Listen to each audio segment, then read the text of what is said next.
morning, Prof.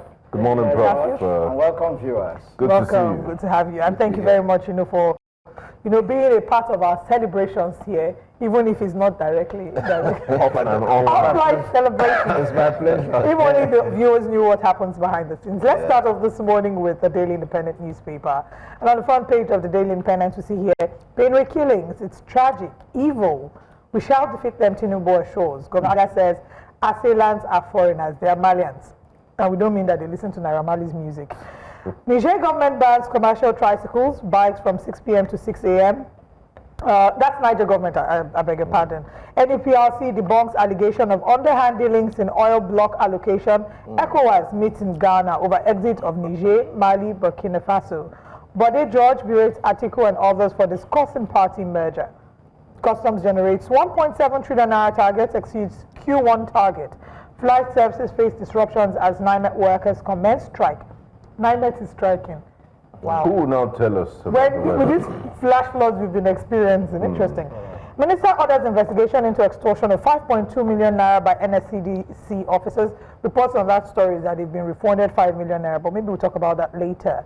IGP orders withdrawal of mobile policemen from VIPs nationwide. This should be like the third time. Exactly. I was going to ask, it's always on the pages of newspapers. I think you can start with that. You can go ahead with that story.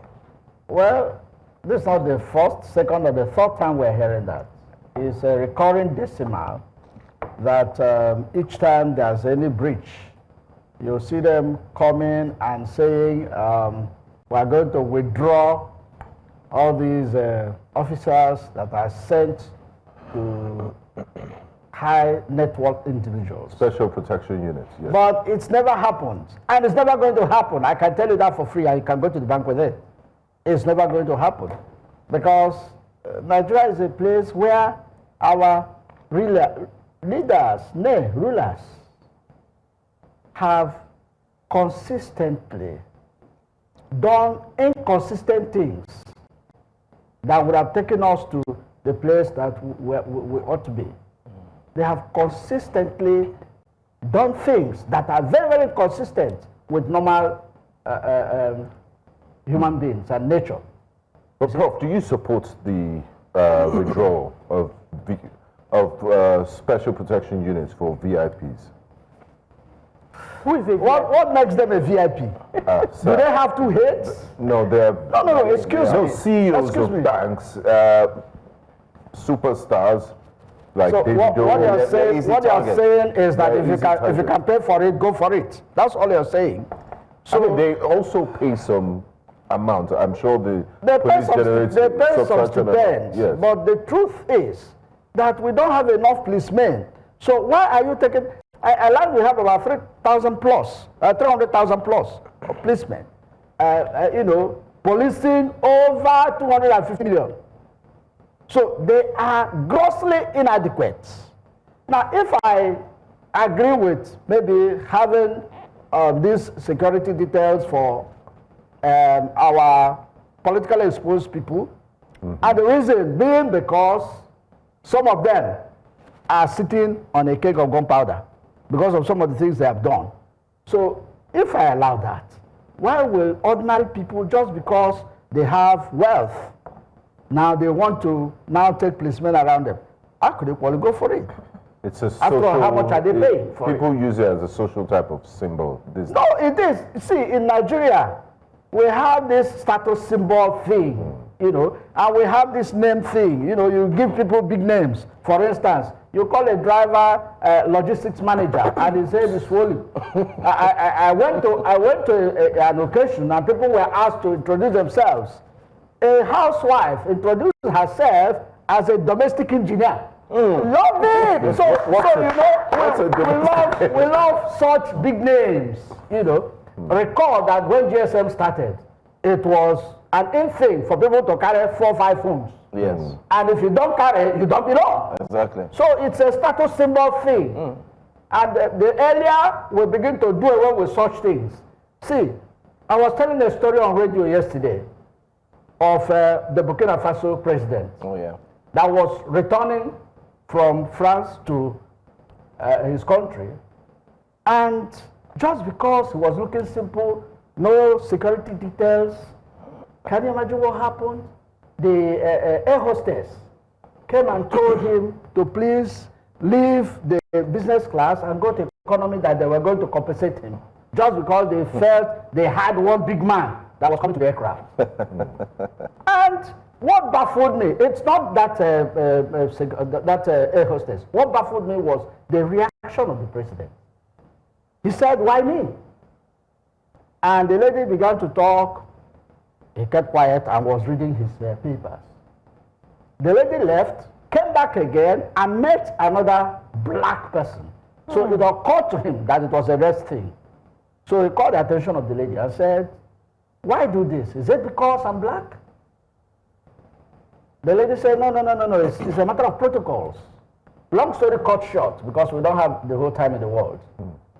Now, eventually they brought the man in, gave him champagne and what have you, and they now later came to the Burkinabe president and said, "What they offer you?" He said, "Just water." So by the time the aircraft taxied down in Ouagadougou, the military came, of course, to welcome him. One walked into the aircraft, saluted him, and now was taken him out of the aircraft. So it now dawned on them that this one too is more special than the one they were protecting. So at the end of the day, he got down and ordered that those guys should be arrested. The so-called CEO that was special customer to Air France and the air hostess were picked up. They tried all the codes with all the diplomatic whatever. The country judiciary said, no, these guys are going to go to jail for disrespecting our president. Now, why am I going that route? Now, this is a president of a country traveling out without the razzmatazz. Yeah. And look at the way he comported himself, even in the face of embarrassment. He didn't say, "This is why some of you cannot get to this position I am today." Because those who know how they get there. That's why they can talk like street urchins. Right. Okay, we'll come back to talk more about the story about these VIPs and the multiple times Nigerian police keeps stripping VIPs of police protection. But now let's connect with our correspondent, Sage Ibrahim, who's in Benue State, to bring us updates regarding the state of insecurity in Benue. Good morning, Sage. Thank you for joining us this morning. What updates do you have? How are the people, the citizens in Benue faring? Yes, good morning to Olive and everybody in the studio. Good morning, Nigerians. Indeed, Benue is fine. We're in Katsina-Ala local government, one of those local governments around the Sankaya axis, which also includes Logo and Ukun local governments, that was attacked very recently. The situation here, of course, is calm.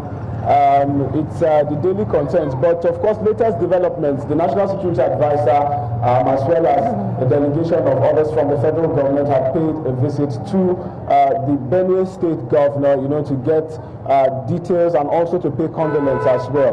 This provided the governor of the state an opportunity, to provide further details of the situation within these areas. He pegged the figure totally of those affected to be around 598, of course, bringing to the fore the importance of getting the rightly needed security that these communities really need as at this moment, and also bringing to light some of the issues that they face.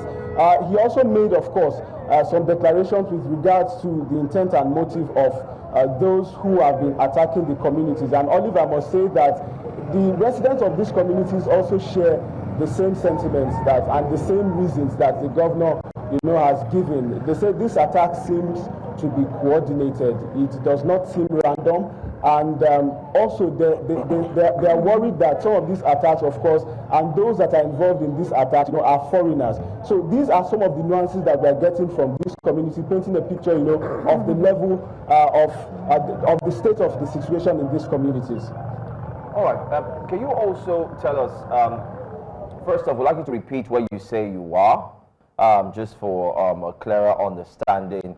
And what are the people of Benue State saying? Because right behind you, it seems like everything is normal, while we do understand that in some other parts there's an unrest. Can you tell us what the people are saying? Okay, so basically, the people here are saying that, of course, they understand that the situation is what it is. The state governor is doing the best that he can. But their concern is sometimes when some of these attacks go on and security is deployed in these areas. Unfortunately, when the coverage is done and the media has established that the governor has visited these areas, the security also live with them. I mean, I sent an interview of one of those who have been affected by bandit attacks in Katsina Ala, of course, not even the recent ones, and he alluded to some of these issues. The security are there for a while, and then they leave, then leaving them back, to be prone to this, vulnerable to these attacks by these individuals. Well, thank you so much again for the report. We'll get back to you. I'm sure in a subsequent programming you would have more reports to file in. Thanks for your time.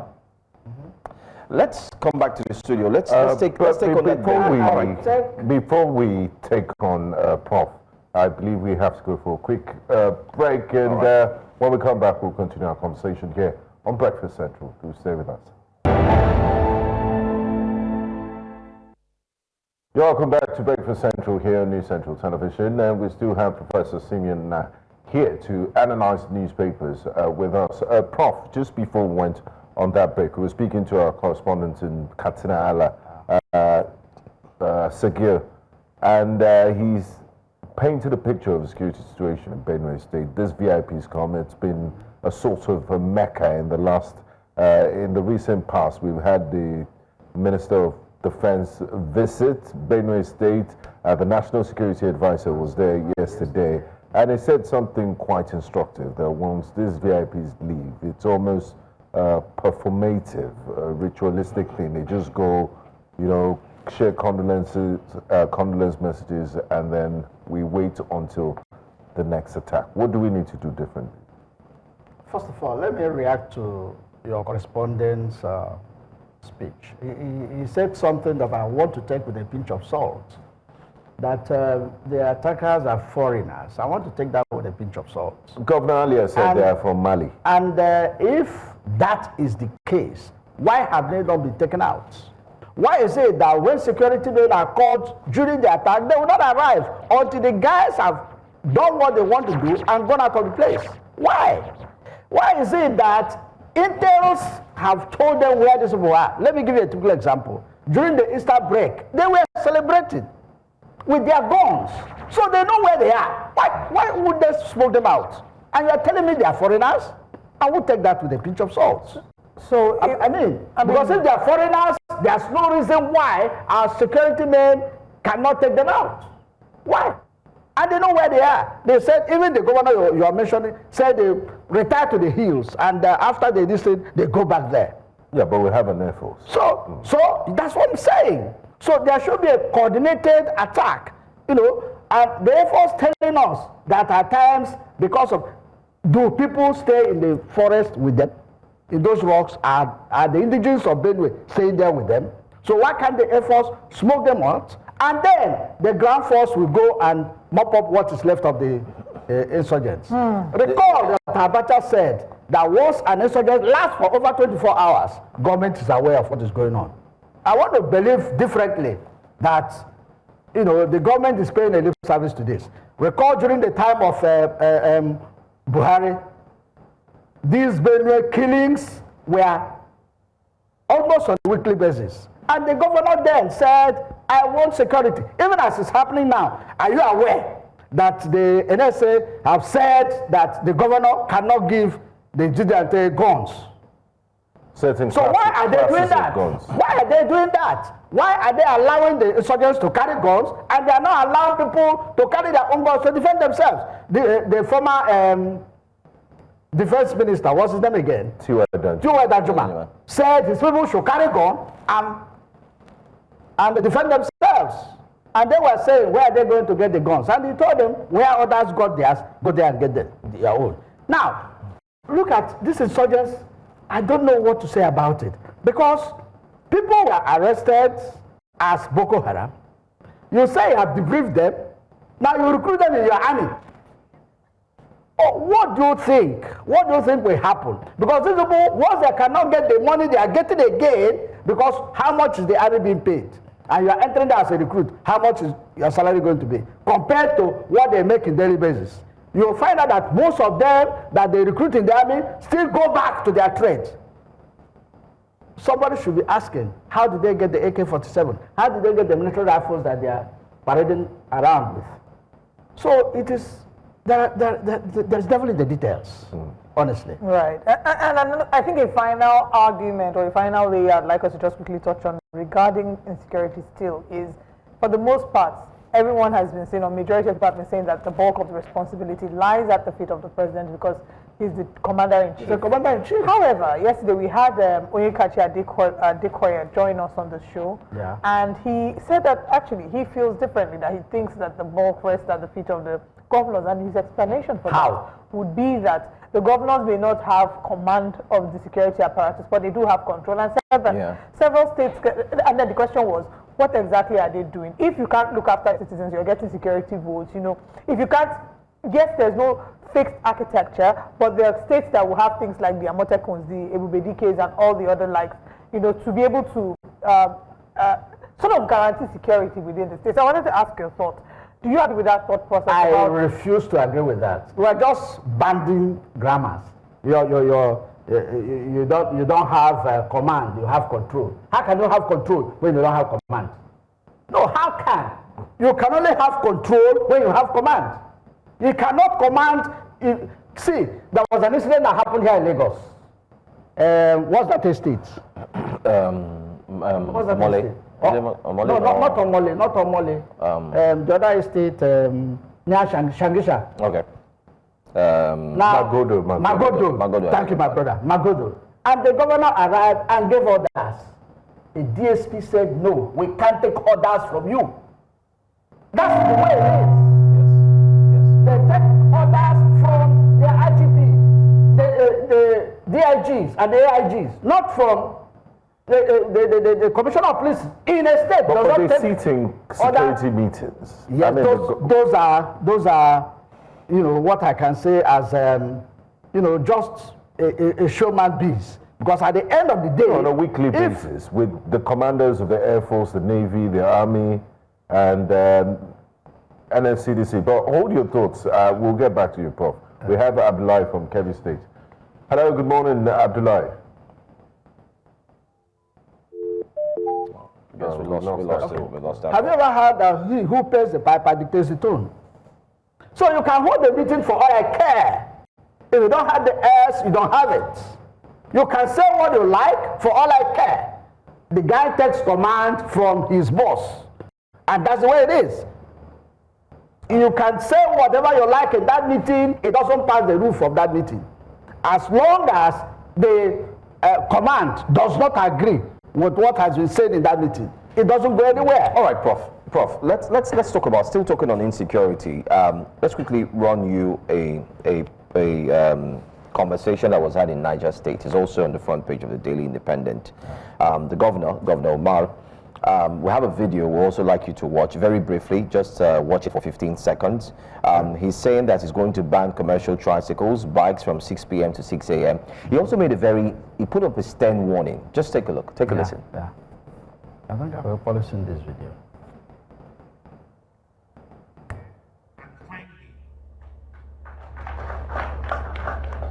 Nobody should carry any kind of health record again inside Minna. I have given you marching order, the security agencies.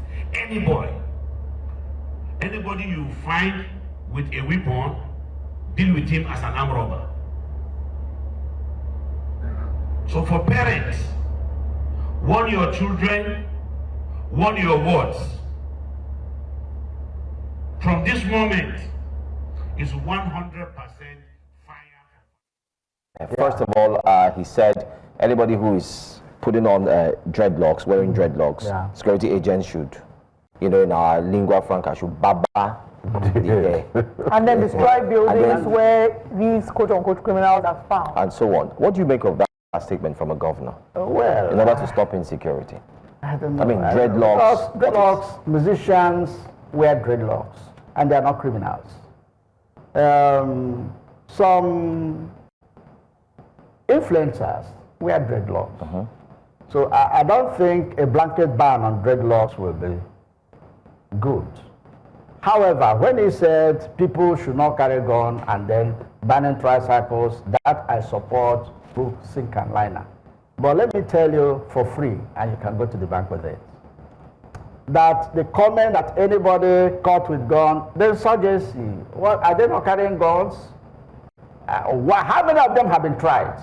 Many have been arrested. How many of them have been tried? See, the time this Boko Haram issue started, and they were talking of, no, not even Boko Haram, the time this grazing started, recall, it was during the Buhari regime that they now started this open grazing. At the same time, you can Google that, it started in Ghana. The head of state of Ghana came out and said, if you see any cow on the street, shoot at sight. In one day, they killed over 100 cows, and that was the end of it. That was the end of it in Ghana. They now thought of ranching, which is the way to go all over the world. But today, they are still, speaking grammar concerning open grazing. In the 21st century, cows go to people's farms, destroy their farms, and when the person talks, you kill the person, and when the person reacts, the law will catch the owner of the farm that reacted because his farm was destroyed. And the person that destroyed the farm will go scot-free. What kind of a country is this? I don't understand the law. Somebody should please tell me, what kind of country is this? But I don't understand any longer. Professor Simeon Nnah, it really is upsetting to be having these kind of conversations. But as it is our responsibility here, we would continue to highlight these conversations and give voice to the complaints of the Nigerian citizens and sort of have balanced conversations. But like we said at the start of the show, asking people to cut their hair as a measure to combat insecurity will never make sense. No, it's a no for me. Makes sense. Professor Simeon, thank you so much for your time. Professor Nnah.